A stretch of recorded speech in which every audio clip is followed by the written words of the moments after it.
Hello guys, দেখেন কারওয়ান বাজার গিয়েছিলাম। কারওয়ান বাজার থেকে পাল্লা হিসাবে সবকিছু নিয়ে আসছি। লাল আলু, সোয়া, শুকনা মরিচ, গাজর, এখানে মটরশুঁটি, এখানে চিচিঙ্গা, এখানে ধনিয়া পাতা, এখানে আলু 10 কেজি, এখানে সিম 1 পাল্লা, মটরশুঁটি 1 পাল্লা, বেগুন 10 কেজি, আনারস 10টা, কচুর ছড়া 3 কেজি, লাল আলু 5 কেজি। এইভাবে আমি অনেক বাজার নিয়ে আসছি। আজকে শুটকি দিয়ে বেগুন রান্না করছিলাম, অনেক মজা হয়েছে। এই যে শুটকি, এই যে দেখে শুটকি, শুকনা মরিচ, এখানে কয় কেজি রসুন, কয় কেজি কাঁচা মরিচ, আর এখানে কয় কেজি পেঁয়াজ।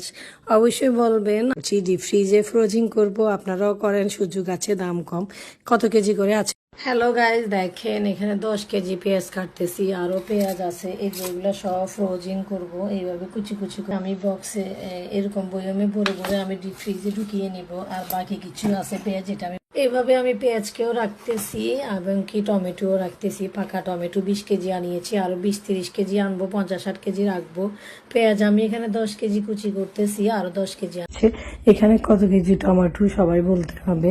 আর এই টমেটো গুলো আমি এনেছি ফ্রোজিং করার জন্য। আর ফ্রোজিং কিভাবে করবো সেই প্রসেসটা আপনাদেরকে দেখিয়ে দিব, কিন্তু তার আগে বলতে হবে এখানে কয় কেজি কাঁচামরিচ আছে আর কয় কেজি টমেটো আছে। আর আমার টমেটো গুলো এত সুন্দর, একদম গাছ থেকে ছিঁড়ে আনলে যেরকম সেরকম।